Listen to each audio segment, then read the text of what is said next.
Hello everyone, welcome back to Rankers Foundation. आज हम लोग 9th क्लास के first chapter motion in one dimension को और आगे बढ़ाएंगे। तो लास्ट क्लास में हमने 2 क्वेश्चन आपको दिया था सोचने के लिए, तो वो 2 क्वेश्चन आप लोग सोचे होंगे। देखिएगा कि आपके जो आंसर्स है वो कितने मैच करते हैं। तो पहला जो हम लोग का प्रॉब्लम था वो था मंकी का और मिरर का। मंकी और मिरर, ये मंकी का टेल बना देता हूँ।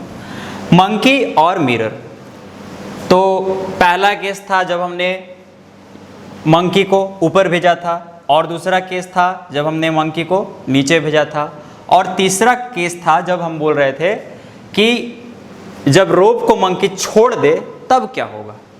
तो क्या होगा सोचिए। जैसे ही मंकी रोप को छोड़ेगा, जाहिर सी बात है वो नीचे गिरेगा। मिरर के साथ क्या होगा, तो सोचिए। ये मंकी मिरर को तो पकड़े हुए है, सॉरी रोप को पकड़े हुए है, तो रोप को पकड़े हुए तो मिरर अभी हवा में है। लेकिन जैसे ही मंकी रोप को छोड़ेगा तो ये तो घूम जाएगा, ठीक है, रस्सी ससर जाएगी, और जब रस्सी सरकेगी तो फिर ये मिरर नीचे आने लगेगा। यानी मंकी और मिरर दोनों नीचे गिरने लगेंगे, दोनों साथ साथ नीचे गिरने लगे। ये वही केस हो गया जब हम लोग 2 बॉल्स को एक साथ छोड़ते हैं। तो 2 बॉल्स को जब हम लोग एक साथ छोड़ेंगे तो क्या होगा, दोनों के बीच का एरो नहीं चेंज होगा, ना उसका डायरेक्शन चेंज होगा और ना ही उसका लेंथ चेंज होगा। तो इस केस में भी मंकी को अपना इमेज, अपना शक्ल दिखाई देगा और वो इसके रिस्पेक्ट में रेस्ट में होगा, ठीक है। और दूसरा क्वेश्चन जो था जिसमें हम लोग मेरी गो राउंड में 2 दोस्त चंगू और मंगू को रखे थे, और हमने पूछा था ये मेरी गो राउंड अगर गोल गोल घूमे, रोटेट करे, तो चंगू के हिसाब से मंगू का क्या होगा, रेस्ट में होगा मंगू या फिर मोशन में होगा। तो आप लोग ने सोचा होगा इस पे, देखिएगा आपका आंसर मैच कर रहा है या नहीं। और इस प्रॉब्लम को और अच्छे से समझने के लिए मैंने आपके लिए एक अरेंजमेंट तैयार करके रखा है। तो देखिएगा, ये एक फोम है और ये जो है वो सेंटर है मेरी गो राउंड का। ये चंगू, ये डॉट चंगू और ये डॉट मंगू। आपको बताना है कि चंगू के रिस्पेक्ट में मंगू रेस्ट में है या फिर मोशन में। तो देखते हैं। तो फिर से वही एरो इमेजिन करिएगा, आप लोगों को दिखाई दे रहा होगा मन की आंखों से ये एरो। तो चंगू और मंगू के बीच के ये एरो रोटेट कर रहा है। क्या वो डायरेक्शन बदल रहा है? क्या ये एरो बदल रहा है? तो जाहिर सी बात है ये एरो बदल रहा है। तो क्या मंगू चंगू के हिसाब से मोशन में है? अगर आपका आंसर हाँ है तो आपने एक चीज़ मिस कर दिया। क्या मिस किया आपने? आपने ऑब्जर्वर को फिर से बदल दिया। अब ऑब्जर्वर आप हो गए हैं जो कि इस सिस्टम से बाहर है और उससे ये एरो रोटेट होते हुए दिखाई दे रहा है। लेकिन एक्चुअली में ऑब्जर्वर कौन था? क्वेश्चन के हिसाब से चंगू था, और चंगू के हिसाब से आपको देखना है चीज़ों को। तो अब आपको इसके बाहर से नहीं देखना है, आपको इसी फ्रेम में, इसी मेरी गो राउंड में बैठना होगा। तो आप इमेजिन कीजिए कि आप यहाँ बैठे हुए, आप यहाँ बैठे हुए और मंगू को देख रहे हैं और ये घूम रहा है। अब सोचिएगा कि क्या आपको मंगू को लगातार देखने के लिए अपनी आँख की पुतलियाँ या फिर अपना सर घुमाना पड़ेगा? सोच के देखिए। तो अगर आप अच्छे से सोच पाए तो ऐसा नहीं होगा। आपको अपनी आँख की पुतलियाँ या फिर गर्दन नहीं घुमाना पड़ेगा, ठीक है। तो यानी चंगू के हिसाब से मंगू रेस्ट में है, ना कि मोशन में। तो हमें इस बात का बहुत अच्छे से ध्यान रखना है कि ऑब्जर्वर कौन है। हमें इस चीज़ को कभी मिस नहीं करना है, कंफ्यूज नहीं करना है कि ऑब्जर्वर नहीं बदलना है। तो हम लोग अब कुछ और प्रॉब्लम्स डिस्टेंस और डिस्प्लेसमेंट के करते हैं। हमने कल 2-3 प्रॉब्लम किया था। तो एक स्क्वायर है जिसका एक साइड का लेंथ है 2 मीटर। यहाँ पे एक कॉर्नर से ऑब्जेक्ट शुरू करता है अपना मोशन और ऐसे इस रास्ते पे जाकर ये वापस यहीं आ जाता है। आपको बताना है कि डिस्टेंस कितना होगा और डिस्प्लेसमेंट कितना होगा। तो डिस्टेंस हम बताए थे कि डिस्टेंस क्या होता है, तो ऑब्जेक्ट जो भी रास्ता चूज करे अपना मोशन करने के लिए, उस रास्ते का जो लेंथ होगा उसे हम लोग क्या कहते हैं, डिस्टेंस कहते हैं। तो यहाँ पे जो रास्ता चुना गया है वो ये है, इसका लेंथ कितना होगा, ये स्क्वायर है तो ये 2 4 6 8, यानी डिस्टेंस कितना हो जाएगा 8 मीटर।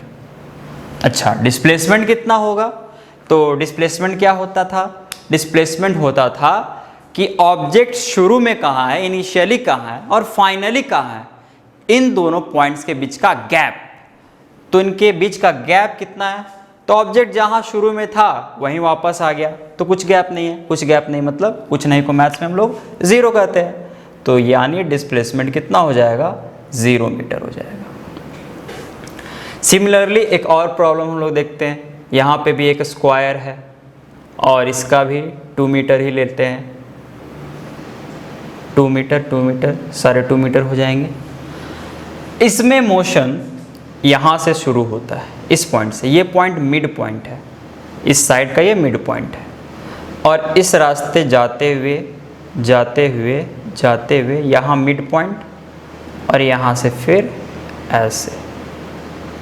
तो ये जो है ये रास्ता है मोशन करने का। और फिर आपको बताना है कि डिस्टेंस कितना होगा और डिस्प्लेसमेंट कितना होगा।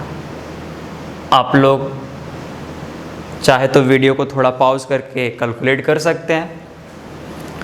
तो डिस्टेंस कितना होगा, तो देखिए ये यहाँ से यहाँ 2 मीटर है, ये मिड पॉइंट है तो ये कितना हो जाएगा, 1 हो जाएगा। तो 1, ये 2 3, फिर 1 4 और फिर 2 6, तो डिस्टेंस कितना हो जाएगा 6 मीटर। डिस्प्लेसमेंट कितना होगा, ऑब्जेक्ट जहाँ से मोशन शुरू किया था वहीं वापस पहुँच गया तो डिस्प्लेसमेंट कितना हो जाएगा 0 मीटर। एक और क्वेश्चन हम लोग करते हैं, स्क्वायर पाथ पे एक और क्वेश्चन, फिर से साइड लेंथ 2 मीटर और मोशन शुरू हो रहा है इस पॉइंट से, ये फिर से मिड पॉइंट है, और ऑब्जेक्ट का जो ट्रैवल करने का रास्ता है वो है ये भी मिड पॉइंट है। यानी ऑब्जेक्ट शुरू में यहाँ था और फाइनली यहाँ आ गया। ऑब्जेक्ट का इनिशियल पोजीशन, फाइनल पोजीशन। आपको बताना है डिस्टेंस और डिस्प्लेसमेंट। तो डिस्टेंस हम लोग कैलकुलेट करते हैं।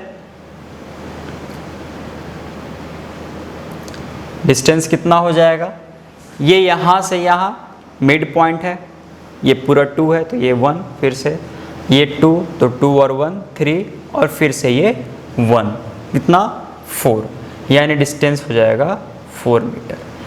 जो रास्ता चला है उसका लेंथ। डिस्प्लेसमेंट कितना हो जाएगा, इनिशियली ऑब्जेक्ट यहाँ था, फाइनली ऑब्जेक्ट यहाँ आ गया, दोनों पॉइंट्स के बीच का गैप, तो गैप तो ये गैप कितना होगा, इसी लेंथ के इक्वल होगा। ये लेंथ 2 है तो ये भी 2, यानी डिस्प्लेसमेंट हो जाएगा 2 मीटर। तो ये कुछ क्वेश्चंस थे स्क्वायर फिगर के। तो स्क्वायर्स के अलावा एक और जनरल फिगर हम लोग को अक्सर इस तरह के क्वेश्चंस में मिलेगा, और वो है हमारा ट्रायंगल। तो ये रहा ट्रायंगल, वो भी राइट एंगल्ड। तो राइट एंगल ट्रायंगल है, इसका जो बेस है वो है 4 मीटर मान लेते हैं, और ये 3 मीटर। ऑब्जेक्ट इस पॉइंट से चलना स्टार्ट किया, और जो रास्ता चूज़ किया यहाँ तक पहुँचने के लिए वो ये नहीं था, शॉर्टेस्ट नहीं था, ये था। तो आपको बताना है कि डिस्टेंस कितना होगा और डिस्प्लेसमेंट कितना होगा। Distance, path length, displacement, gap between initial and final positions. तो डिस्टेंस कितना हो जाएगा, 3 + 4 7 मीटर।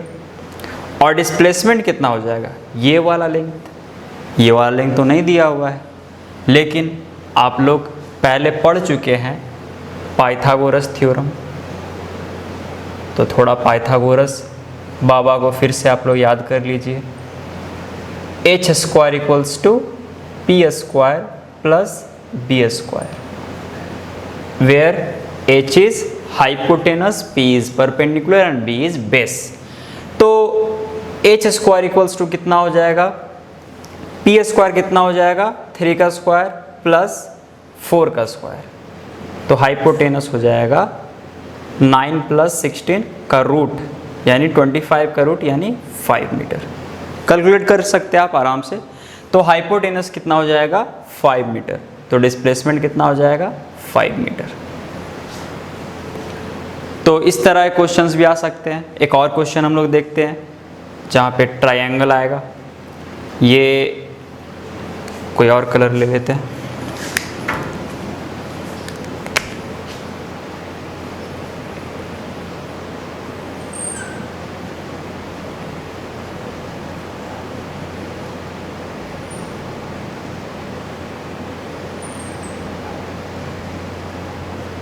एट मीटर है, ये इसका मिड पॉइंट है, ये 3 मीटर, ये इधर भी 3 मीटर।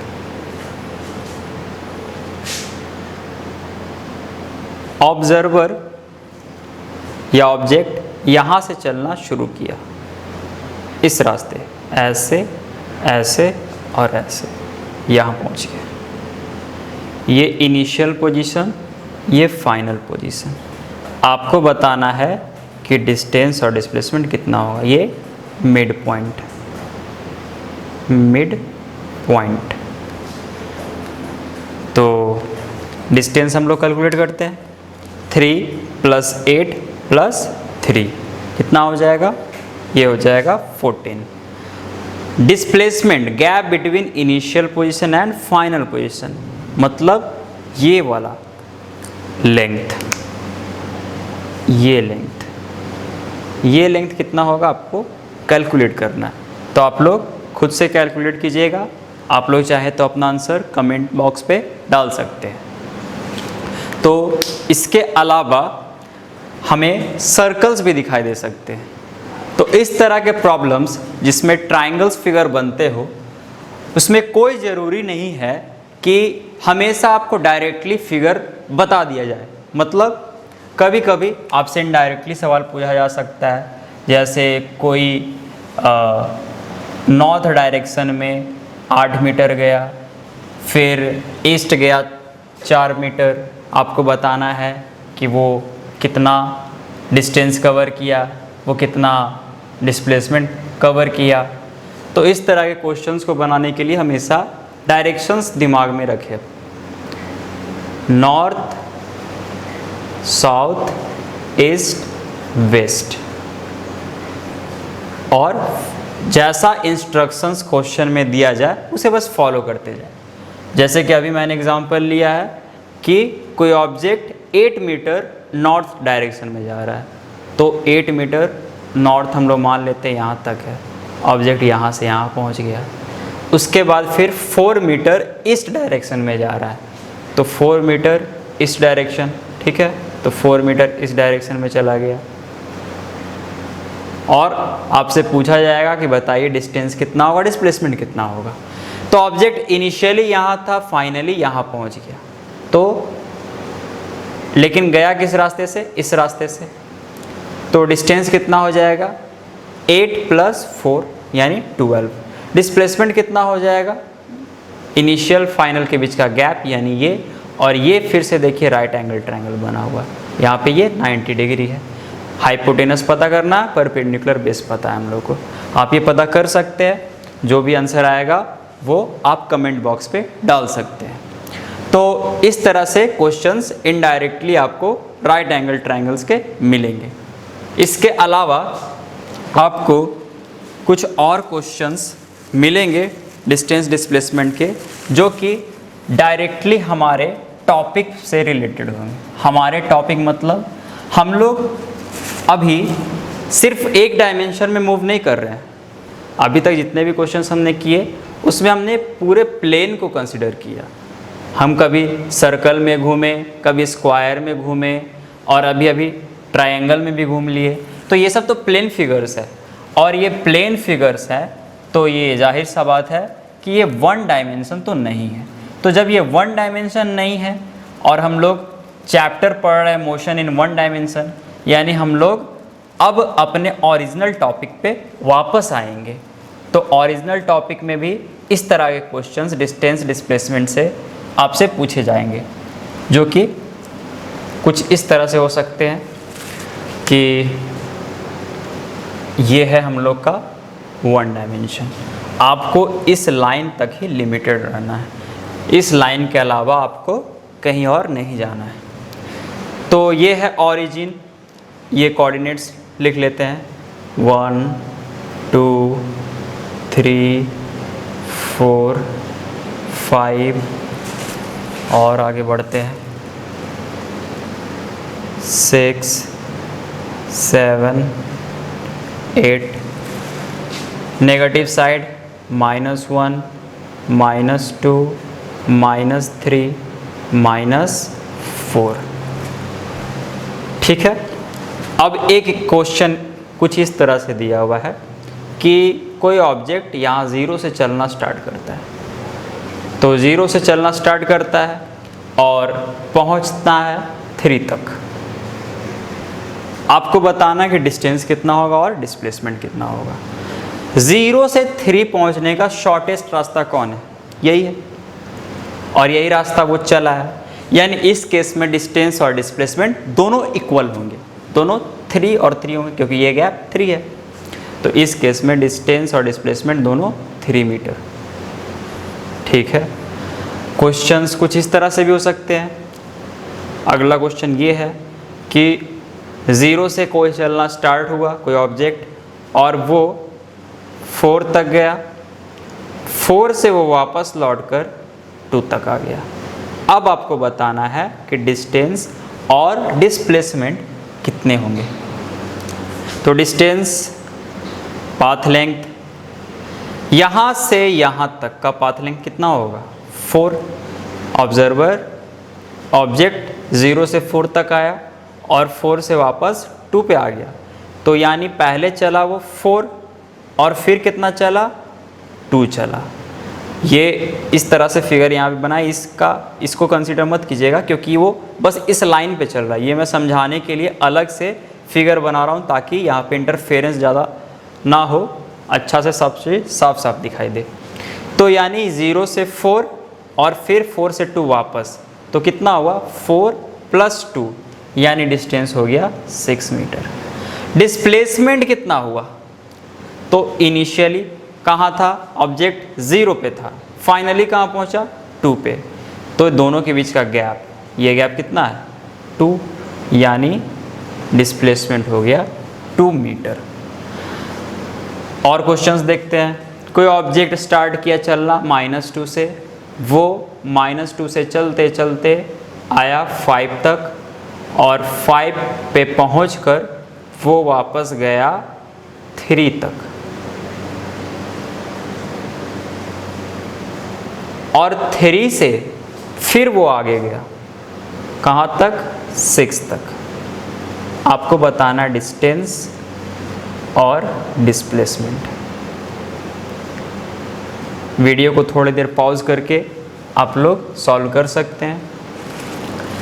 तो यहाँ से स्टार्ट हुआ मोशन ऑब्जेक्ट का, ये कितना था? -2, याद रखिएगा। -2 से लेकर के कहाँ तक आया? शुरू में 5 तक आया, ठीक है। उसके बाद मुड़ता है ना। तो ये वाला लेंथ वो चला है, ये रास्ता वो चला है, ठीक है। यहाँ से 5 तक वो चला, ठीक है। तो ये गैप कितना है?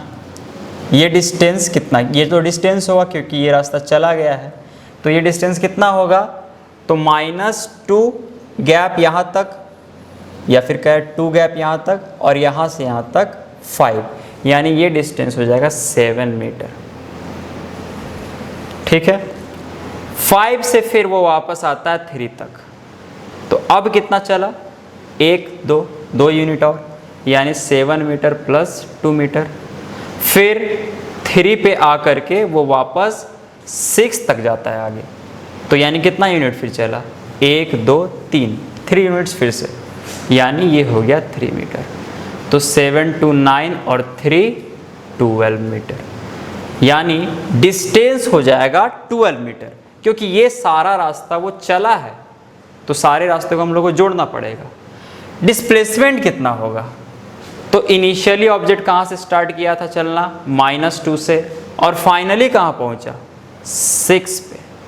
तो डिस्प्लेसमेंट कितना हो जाएगा, ये दोनों के बीच का गैप कितना होगा, ये गैप यहाँ से यहाँ तक 6 और यहाँ से यहाँ तक 2, यानी ये गैप हो जाएगा 8 मीटर।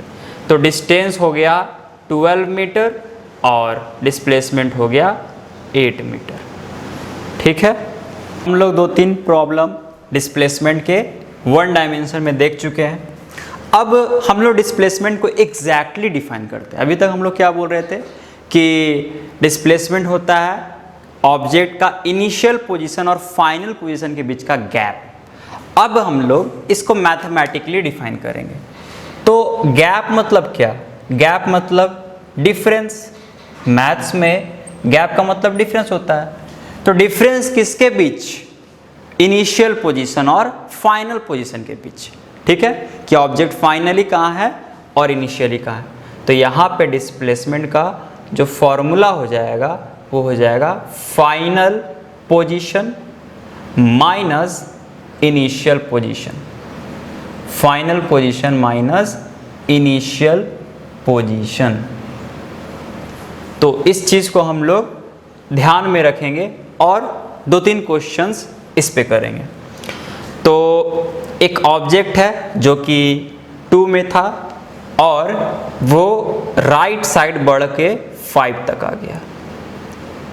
ठीक है, आपको बताना है कि डिस्प्लेसमेंट कितना होगा इस फॉर्मूला पे पुट करके।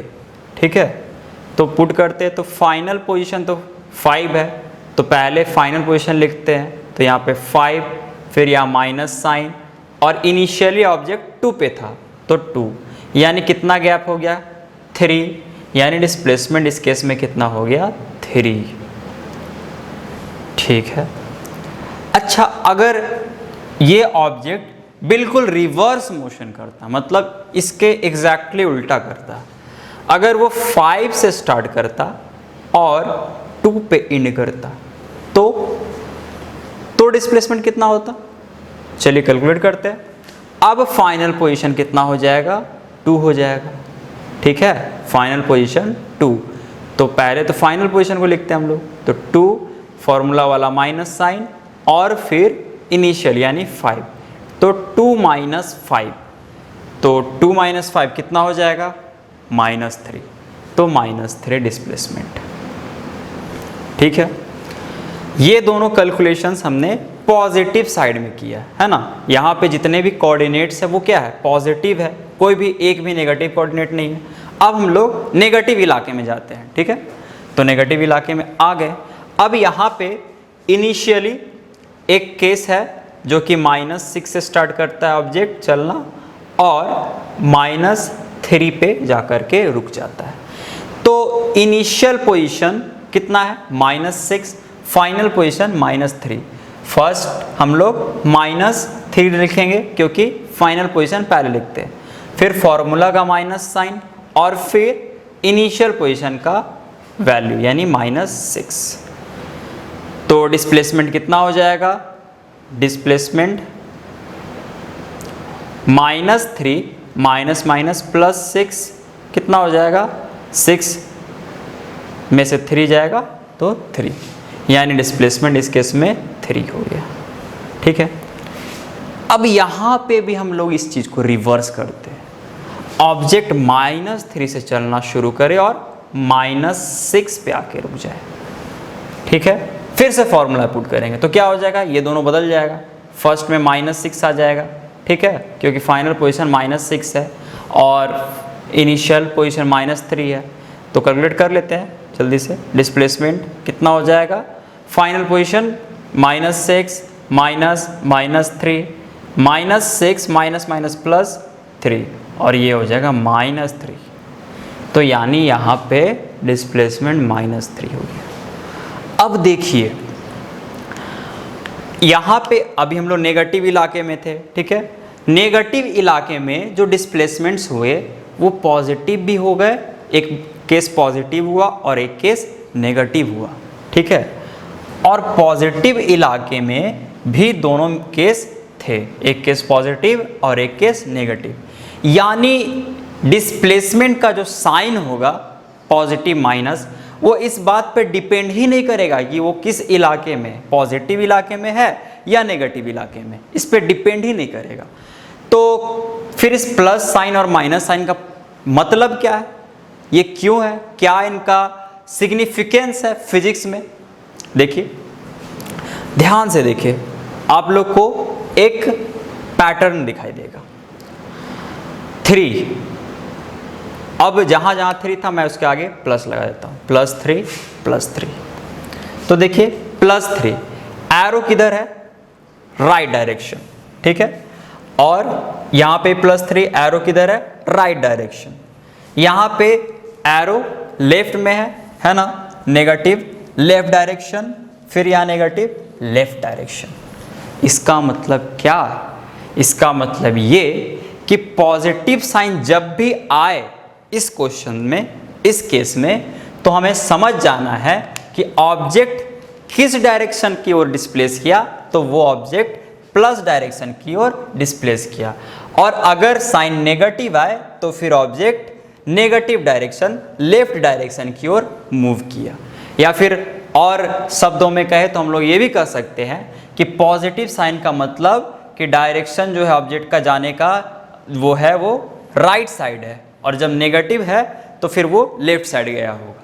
तो यानी फिजिक्स में हमेशा प्लस माइनस का मतलब डायरेक्शन से होता है, प्लस माइनस डायरेक्शंस को डिनोट करते हैं, डायरेक्शंस।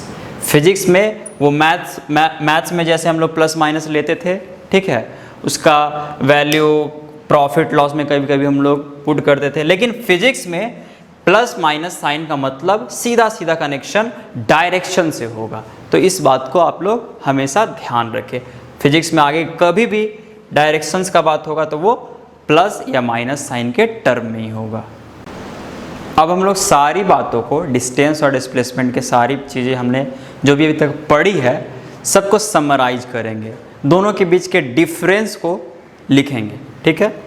तो डिस्टेंस और डिस्प्लेसमेंट के बारे में जो भी हमने अभी तक पढ़ा है उसको एक बार सारे पॉइंट्स को लिख लेते हैं। तो पहला चीज़ हमने पढ़ा कि डिस्टेंस जो है वो हमेशा बड़ा होगा या फिर बराबर होगा डिस्प्लेसमेंट से, ठीक है। डिस्टेंस डिस्प्लेसमेंट से हमेशा या तो बड़ा या फिर बराबर होगा। तो इसके जस्ट अपोजिट डिस्प्लेसमेंट क्या होगा, हमेशा डिस्टेंस से छोटा या फिर कभी कभी बराबर। दूसरा डिफरेंस, डिस्टेंस अभी तक हम लोग को नेगेटिव नहीं मिला, ना ही ज़ीरो मिला। जब भी कोई चल लिया, कोई ऑब्जेक्ट अपना मोशन शुरू कर दिया तो कुछ ना कुछ तो चलेगा ही, और उसका जो भी रास्ता होगा उसका कुछ ना कुछ लेंथ तो होगा ही। तो यानी डिस्टेंस जो होगा वो हमेशा पॉजिटिव होगा, डिस्टेंस हमेशा पॉजिटिव। जबकि डिस्प्लेसमेंट वो पॉजिटिव भी हो सकता है, नेगेटिव भी हो सकता है, और कभी कभी तो ज़ीरो भी हो सकता है, ठीक है। तो ये दो डिफरेंस। और डिफरेंस क्या होंगे, डिस्टेंस जो है वो आपका स्केलर क्वांटिटी है और डिस्प्लेसमेंट क्या है, वेक्टर क्वांटिटी। ये दो नए शब्द हैं, अभी हम लोग इन दोनों को अच्छे से समझ जाएंगे, ठीक है। तो स्केलर क्वांटिटी, वेक्टर क्वांटिटी क्या होता है, तो ये क्वांटिटी का दो क्लासिफिकेशन है, क्वांटिटी का दो क्लासिफिकेशन है, दो टाइप है पहला है स्केलर और दूसरा है वेक्टर। तो स्केलर वेक्टर समझने से पहले क्वांटिटी क्या होता है, ठीक है। तो फिजिक्स में हम लोग बात करते हैं फिजिकल क्वांटिटी की। फिजिकल क्वांटिटी क्या होती है? फिजिकल क्वांटिटी, फिजिकल क्वांटिटी ऐसी चीज़ होती है जिसे आप नाप सकते हैं, तौल सकते हैं, कैलकुलेट कर सकते हैं, मेज़र कर सकते हैं। और ऐसी चीज़ें जिसे नापा नहीं जा सकता, ना तौला जा सकता है और ना ही कैलकुलेट किया जा सकता है, वो फिजिकल क्वांटिटीज़ नहीं होती है। फॉर एग्ज़ाम्पल, आप दुखी हैं अगर, तो आप कितने दुखी हैं अगर आपसे पूछा जाए तो आप बोल सकते हैं ज़्यादा से ज़्यादा कि मैं बहुत दुखी हूँ। लेकिन कभी आप ये बोल सकते हैं क्या कि मैं 5 यूनिट दुखी हूँ या 6 यूनिट दुखी हूँ? ऐसा नहीं बोल सकते हैं, ठीक है, क्योंकि हम लोग दुख को नापने का अभी तक हम लोग के पास कोई ऐसा डिवाइस नहीं बना जो कि दुख को नाप सके, खुशी को नाप सके, ठीक है। हम लोग ज़्यादा कम शब्दों का प्रयोग कर सकते हैं, लेकिन एग्जैक्टली मैथमेटिकली हम लोग कैलकुलेट नहीं कर सकते। तो ऐसे क्वांटिटीज़ फिजिकल क्वांटिटी नहीं होंगे। तो फिजिकल क्वांटिटीज़ क्या होंगे? फिजिकल क्वांटिटीज़ वैसे क्वांटिटी जिसको हम लोग एग्जैक्टली नाप सके। फॉर एग्ज़ाम्पल, यहाँ पे अभी कितनी गर्मी है, ठीक है, कितना यहाँ का तापमान है, टेम्परेचर है, हम लोग उसको नाप सकते हैं, थर्मामीटर से नाप सकते हैं। तो वो क्या हो जाएगा? फिजिकल क्वांटिटी हो जाएगा। मैं अभी इसे बोर्ड को दबा रहा हूँ तो कुछ फोर्स लगा रहा हूँ, कुछ ताकत लगा रहा हूँ, उस ताकत को नापा जा सकता है। तो वो जो ताकत है वो क्या हो जाएगा? फिजिकल क्वांटिटी हो जाएगा, ठीक है। मैं कितनी तेज़ी से चल रहा हूँ, इस चीज़ को नापा जा सकता है, तो वो क्या हो जाएगा? फिजिकल क्वांटिटी हो जाएगा, ठीक है। मैं अगर आग के पास खड़ा हूँ तो आग से मुझे गर्मी फील हो रही है, एनर्जी फील हो रही है, हीट एनर्जी फील हो रही है, उस एनर्जी को मैं नाप सकता हूँ, वो क्या हो जाएगा? फिजिकल क्वांटिटी हो जाएगा। किसी का वेट हम लोग मेज़र कर सकते हैं, ठीक है, किसी का मास हम लोग मेज़र कर सकते हैं। अगर किसी का मास है 50 kg तो हम लोग मेज़र कर पा रहे हैं तो वो फिजिकल क्वांटिटी हो जाएगा। हम लोग कोई लिक्विड लिए 5 लीटर 6 लीटर, वो कैलकुलेट हो जाएगा तो वो फिजिकल क्वांटिटी हो जाएगा। तो ऐसे सारे क्वांटिटीज़ जिनको हम लोग मेज़र कर सके वो सारे क्या हो जाते हैं? फिजिकल क्वांटिटी हो जाते हैं। अब ये दो टाइप के होते हैं, एक होता है स्केलर और दूसरा होता है वेक्टर। तो स्केलर और वेक्टर क्या होता है? स्केलर क्वांटिटी वैसे क्वांटिटी है, वैसे फिजिकल क्वांटिटी है जिनका सिर्फ मैग्नीट्यूड ही उनके बारे में सारी चीज़ें बतला देता है, ठीक है। लेकिन वेक्टर क्वांटिटी ऐसे क्वांटिटी है जिनके मैग्नीट्यूड के साथ साथ आपको डायरेक्शन भी बताना पड़ेगा कि वो किस डायरेक्शन में है। कैसे? एक एग्जांपल, तो अगर हम लोग 5 मीटर डिस्प्लेस किए, ठीक है, डिस्प्लेस, खुद को डिस्प्लेस किए, मतलब इनिशियली और फाइनली पोजीशन में हम लोग के गैप कितना होगा? 5 मीटर, ठीक है, 5 मीटर का गैप। तो ये 5 मीटर गैप हम लोग नॉर्थ के डायरेक्शन में मूव किए, ठीक है। अगर मान के चलिए कि आप कहीं बाहर गए, कोई नई जगह गए और आपको ज़्यादा जानकारी नहीं है, ठीक है, कि आपका जो किसी से आप मिलने गए जो भी, तो वो जिससे आप मिलने गए उसके घर के बारे में एग्जैक्टली आपको नहीं पता कि उसका घर कहाँ है।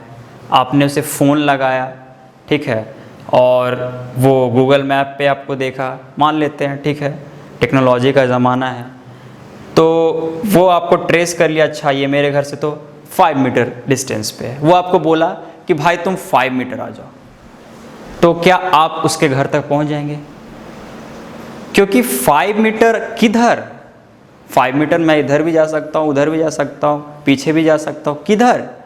तो उसे बताना पड़ेगा 5 मीटर किधर आना है, ठीक है।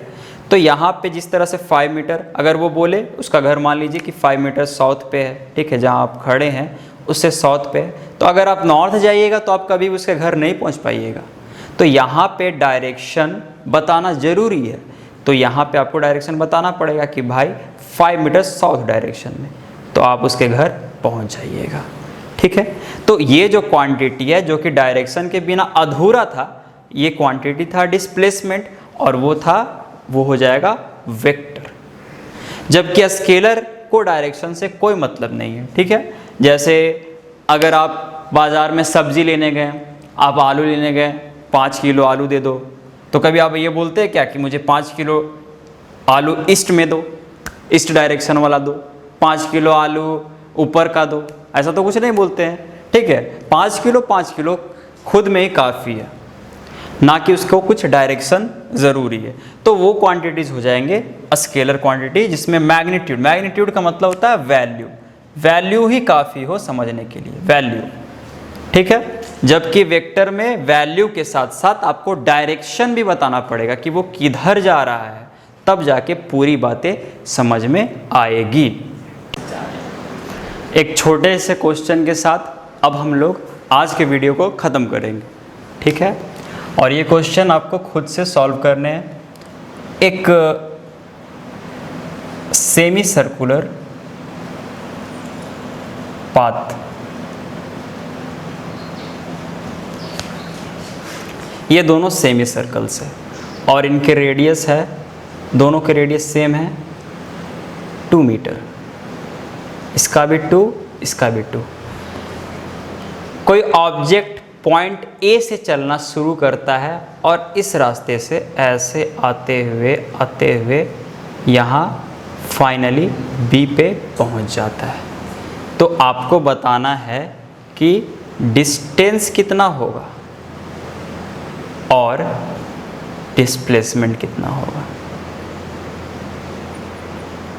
तो ये 2 क्वेश्चन आप ट्राई कीजिएगा खुद से।